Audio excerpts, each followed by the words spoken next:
In this screencast, we come to the connection between happiness and corporate social responsibility. In the screencast before, we've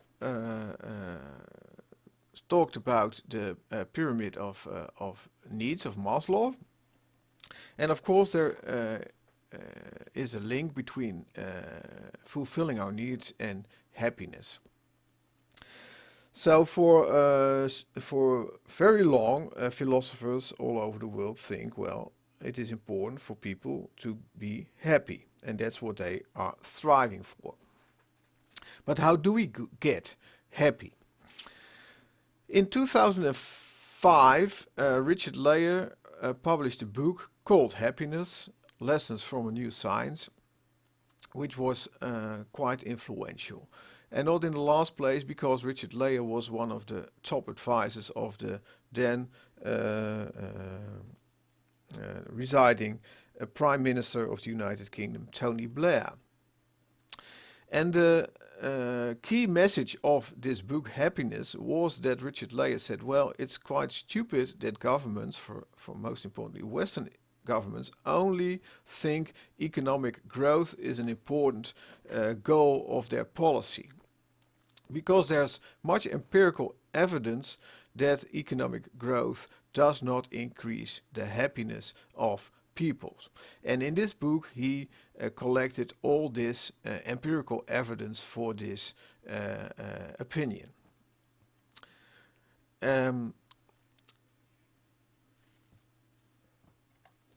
For instance, in this graph you can see the connection between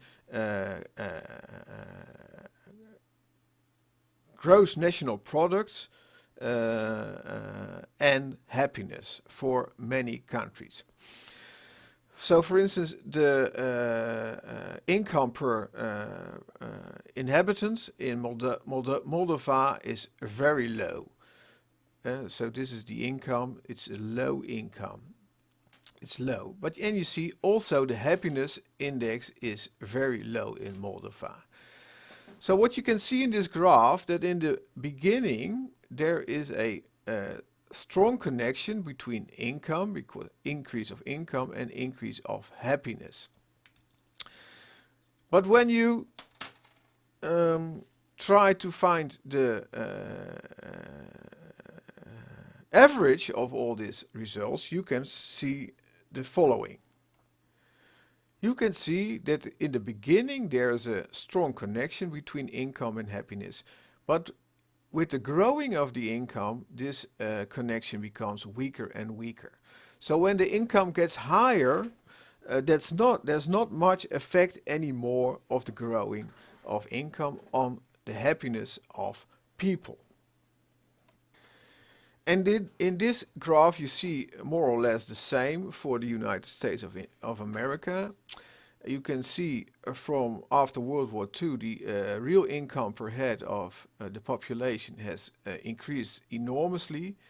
On the other hand, the percentage of very happy people has not increased at all. So you see, it is true, money makes happy in the beginning, but when you have enough money, more money doesn't make you any more happy. And of course this is in accordance with the theory of Maslow. When our needs are to survive are fulfilled, we get other needs that are more important, the social needs, and in the end the need of self-actualization. And you can say since this publication in 2005, the interest in happiness, in the subject happiness, has enormously increased. And there is an increasing number of happiness indexes. So what policymakers are trying to do is to measure happiness.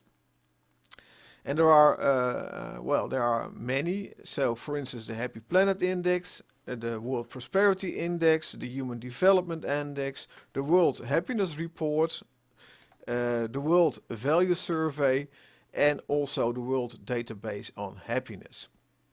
And this World Database on Happiness is a very old one, because there has been done research on the happiness of people all over the world since World War II.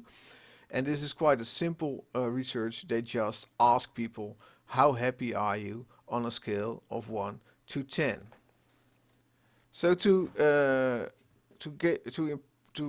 increase your knowledge on this subject, I just going to ask you to visit this website, on which you can find information about some of the happiness indexes, and you can see also the difference between these indexes. So for instance, you see here a ranking of countries all over the world, and you can see the ranking on different types of indexes.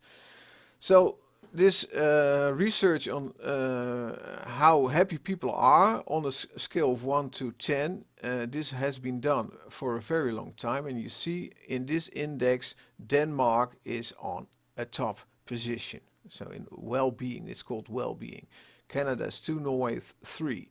At the bottom you can find countries like Togo and Tanzania. So the idea that there live very happy people in Africa is not completely true.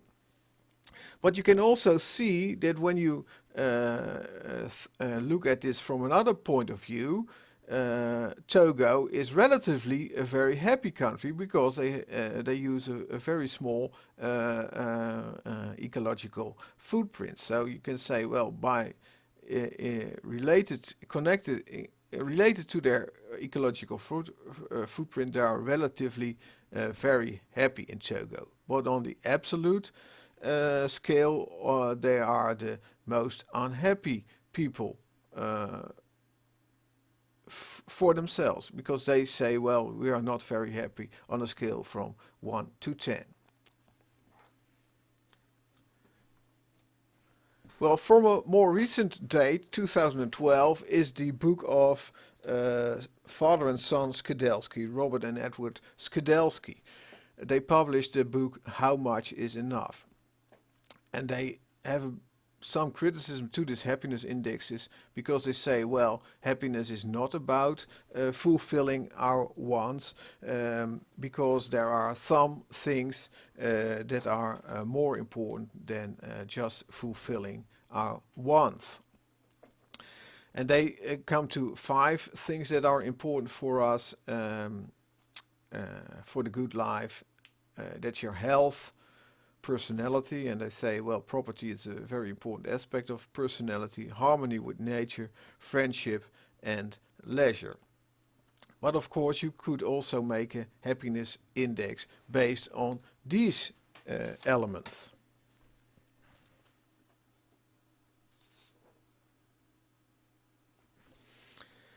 At the end of this screencast, I will mark that this idea about the pyramid of Maslow is also in the marketing concepts of Philip Kotler. And you can say, well, he says, well, there's production-based marketing based on price, and this has to do with the most basic needs. But at the top of the marketing concepts of Kotler are also the value-based sales and marketing. So also Kotler says, well, a very good marketing concept is corporate social responsibility.